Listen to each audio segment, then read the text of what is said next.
Principe de base, j'attire à moi ce que je suis.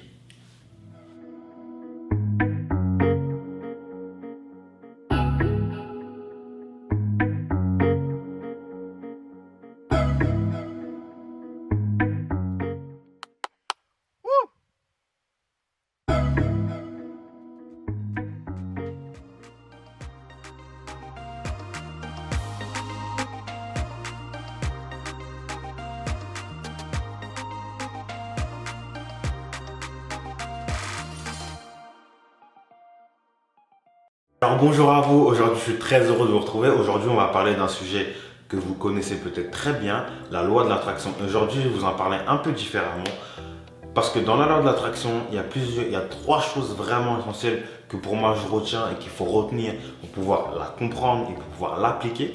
Alors d'abord on va un peu voir ce que c'est la loi de l'attraction. La loi de l'attraction, c'est vrai que c'est une belle loi. C'est souvent une des 12 lois de l'univers, enfin c'est une des lois de l'univers qu'on connaît le plus, mais il y a d'autres lois de l'univers, bon, c'est pas l'objet de la vidéo, mais au moins je tenais à le préciser.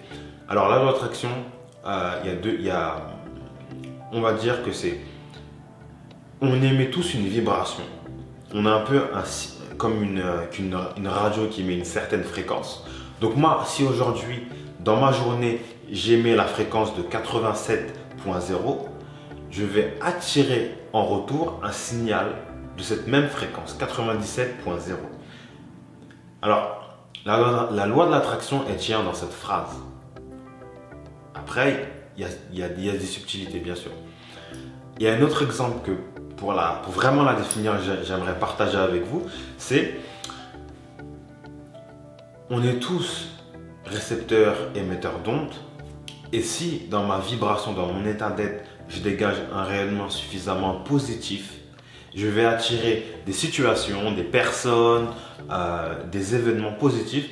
Mais à l'inverse, si je suis négatif, je suis tout le temps, je suis jamais content ou je me plains tout le temps, bah, je vais voir dans la vie de tous les jours les situations, les personnes qui vont être négatives. Alors, il y a une chose, vraiment une chose. La première chose, c'est que la loi de l'attraction, elle est faite pour tout le monde. C'est des bullshit quand on dit, il applique bien la loi de l'attraction. Lui, il a fait mieux que moi. Alors, il y a une chose qu'il faut comprendre, c'est que on émet tous une vibration, qu'on en soit conscient ou pas conscient. On émet tous une vibration. Ça veut dire que tout le monde, les 7 milliards d'êtres humains, pratiquent la loi de l'attraction. Maintenant, il y a des personnes qui ont compris comment elle fonctionnait. Il y a des personnes qui la maîtrisent et il y a des personnes qui ne la maîtrisent pas. Il y a des personnes qui n'y croient pas. Maintenant, moi, je vais prendre une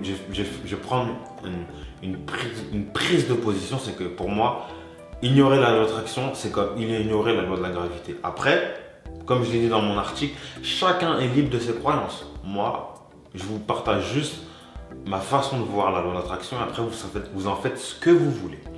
Maintenant, la première partie dans la loi de l'attraction qu'il faut prendre en compte, c'est les pensées. Parce qu'on a 60 000 pensées par jour. Et ces 60 000 pensées par jour, elles émettent une vibration. Même si c'est très subtil, elles émettent une vibration. Et ces vibrations, croyez-moi, qu'on ait une conscience expansée ou non, on va le capter à des niveaux très inconscients. Et comme certains spécialistes le disent, c'est que tout se joue dans l'invisible. Tout se joue dans le 0,01%. Enfin, pas dans le 0,1%, mais tout se joue vraiment dans les choses qu'on ne voit pas. La communication, c'est non-verbal, c'est 55%. Et le reste, c'est 38% au niveau de l'intonation de la voix, et les mots, c'est 7%. Donc on peut voir que tout se joue dans les comportements.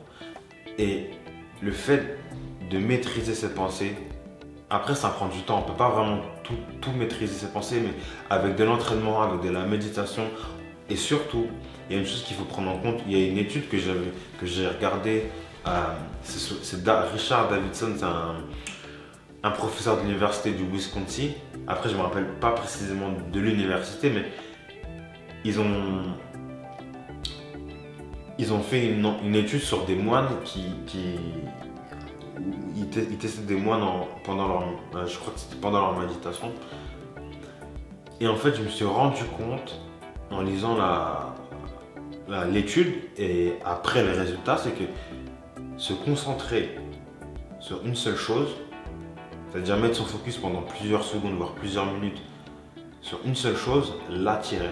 Maintenant, il y a une deuxième chose qu'il faut prendre en compte. C'est que là, j'ai dit les pensées. Essayer de maîtriser au mieux ces pensées par la méditation. Après, je vous cache pas, hein, c'est pas en méditant une fois, deux fois ou en méditant 3 mois d'affilée qu'on va réussir à maîtriser ses pensées. Pour moi, c'est un processus de toute une vie. C'est-à-dire que quelqu'un qui veut vraiment se développer, qui veut vraiment faire un gros développement spirituel, il va méditer, peut-être pas tous les jours, mais en tout cas, il va méditer très très souvent. La deuxième chose, c'est l'état émotionnel. L'état émotionnel est hyper important parce que les émotions, c'est de la chimie. Il y a le système limbique qui régule les émotions, mais en fonction de l'émotion, ça va activer une zone différente du cerveau. Par exemple, je pense à la peur qui, elle, c'est plutôt l'amygdale. Le fait d'avoir conscience de ces émotions, c'est-à-dire de savoir comment elles se manifestent, de savoir, par exemple, moi quand je suis en colère, je sais que je passe par plusieurs phases. Je sais que je vais toutes les passer. Et que quand je sors de ma colère, il faut que toutes les phases, je les ai vécues. Quand je suis en joie, c'est différent. Maintenant, pour chacun, il faut reconnaître, il faut arriver à reconnaître donc, sur quelle émotion je suis pour pouvoir soit en sortir ou pour pouvoir soit la décupler, peu importe. Et la troisième chose qu'il faut prendre en compte, bah ouais, comme le film Le Secret le dit, bah c'est en pensant que je vais attirer ce que je veux, donc c'est en pensant que je vais devenir riche, c'est en pensant à mon million que je vais attirer mon million. Bah non. La dernière chose, c'est l'action. Parce que l'action, c'est vraiment la chose la plus impactante pour l'environnement. C'est-à-dire que là, je vous fais une vidéo, c'est beaucoup plus impactant que de penser à vous et me dire je vais faire une vidéo pour vous. Parce que là, la vidéo, vous allez la regarder et ça va peut-être changer une ou deux choses. Donc, il y a première chose, les pensées, l'état émotionnel et la troisième chose, c'est l'action. C'est que l'action, qu'on ait un grand rêve, un petit rêve, qu'on a envie de faire une grande action, une petite action, rien que d'y penser, de visualiser, donc par les pensées, l'état émotionnel, visualiser ce qu'on veut, visualiser en ressentant ce qu'on va vivre, et ensuite, en faisant juste une petite action, on va déjà dire à notre cerveau, c'est possible. On va déjà dire à notre mental, mon gars, c'est possible de le faire. Donc en faisant des actions petit à petit tous les jours, c'est là que vraiment, au bout du compte, on arrive à quelque chose d'énorme en fait. Et c'est là où je vais vous amener, c'est que petit pas par petit pas, tous les jours j'applique la loi d'attraction et petit pas par petit pas, tous les jours, je vais me rapprocher de mon rêve. Donc voilà, c'est vraiment ça que je voulais partager avec toi. Je suis vraiment très heureux de faire ces vidéos. Je vous souhaite le meilleur. On se retrouve bientôt pour une nouvelle vidéo. Et d'ici là, moi je t'envoie tout mon amour. On avance ensemble, on va se défoncer pour nos rêves.